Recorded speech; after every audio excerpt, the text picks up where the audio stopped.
Hey everyone, if you're like me with a Mr. Cool mini split, maybe you're a little annoyed by the constant beeping every time the temperature changes, every time the device turns on and off, especially if you let it run at night. Today I'm going to go ahead and remove the piezo speaker out of there so that that beeping will stop. We're looking at the Mr. Cool mini split DIY. This is the lowest model. I believe this is 3rd generation. Deep inside here is where this little piezo speaker is. There's no easy way to turn it off and leave it off. I read, let's open this guy up.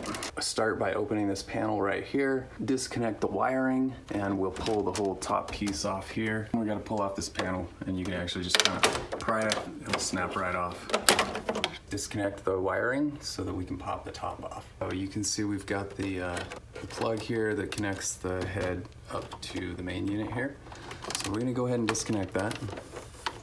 And this little white clip here is really just to prevent you from pushing down on this clip that disconnects everything. So you just kind of lift this up and slide it back and it'll pop off.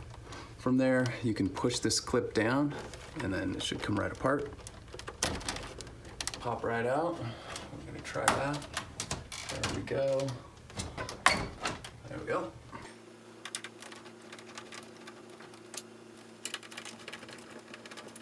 There are also some clips on the top back here of the device that hold this white shell on.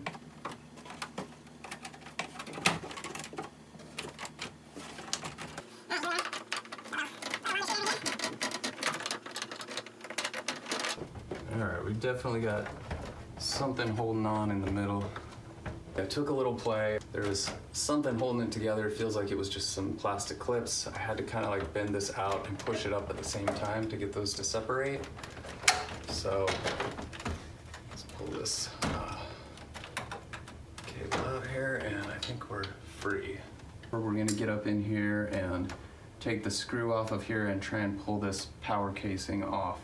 Now, at this point, if you haven't already done so, you really want to make sure the power to your panel is turned off outside. Usually there's a power box right above the condenser outside or at your power panel where the breakers are. You really want to make sure it's turned off because these are hot. I have the lowest voltage model, but if you have one of the 230 volt, you don't want to be touching any of this stuff while your power's on. So be sure and do that before you continue. So we'll pull off the screw. Looks like we got a plastic clip here holding it in. We gotta pull this plastic clip up to get it out. Okay. And it looks like we're also held in by some other wires here. Yeah, so hopefully we can just turn this out a little bit. There we go. All right. Let's see here, there we go. So you can see it's held by plastic clips here. There's a little metal pry here that we can pull out to get it off. This plastic cover can also pop off, so let's have a look. I can see the lines where it would disconnect. Looks like it has a clip right here. You can pull this corner up to separate it. We gotta pull this part back a little bit. I can see something holding it in here. There we go. We can see all the componentry here. This little guy is the speaker. I'm going to go the route of just taking it out completely. This is a piezo, right? It's just a little metal vibrating speaker. And so because it touches the 2 pieces of metal in there, it vibrates when there's electrical current going through it. It's literally like a little metal film. Let's see, it goes in a specific way. I don't know if you can see that. It has 4 little clips around the edge, 4 little cutouts. And those go in a specific way here. There we go. Snaps right back into place. It's kind of easiest if you put this side in first and then pop it into place. Okay, and you can see there's clip here, those pop it back into place. So we're gonna put this back in now. Remember it had some pieces down here that have to slide under the plastic to hold it where it belongs. All right, and we wanna make sure those are in the right place. And once those are kind of in place, everything else should just kind of snap into place. It's got a screw hole, which doesn't line up to the hole that's underneath it, so I kind of have to force it upward to get that to go in. There we go, snapped right in. Okay, so And then the side here, I can see there's a little piece that this metal was actually on top. Screwdriver here and kind of put it back how it was. Like that. There we go. So I think we're good there. So let's get this guy back in.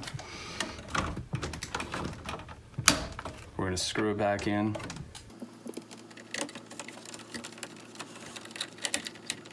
This like thermostat cable has to stick out the front. I don't know if you can see that. This guy has the plastic covered thing. Okay. It actually works easier if you kind of put the bottom in place and then push the top up. Try and get it in place.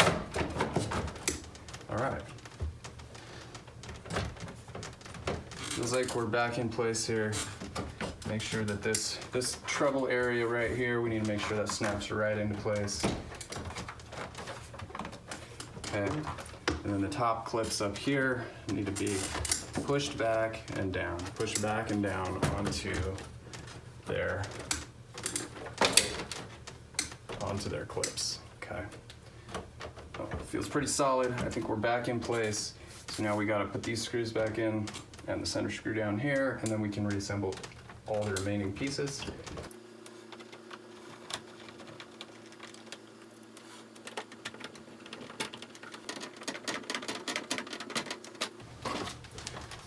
About here.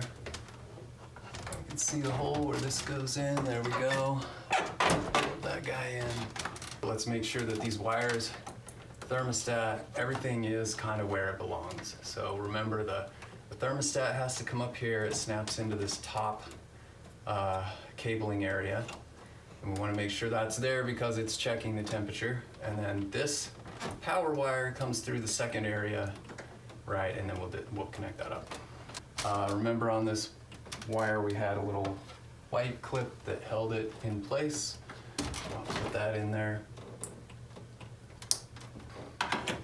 Here. Now it kind of goes on from the side here. It's got, and then you lay it in. Okay. All right, I'm gonna close this up. Power's on. I'm gonna kick it into cool mode. It's totally silent. All right, well there it is. The hardest part was really just those kind of clips in the center bottom when I was disassembling it, but it all went back together very easily. So good luck, and may your AC always be chilly.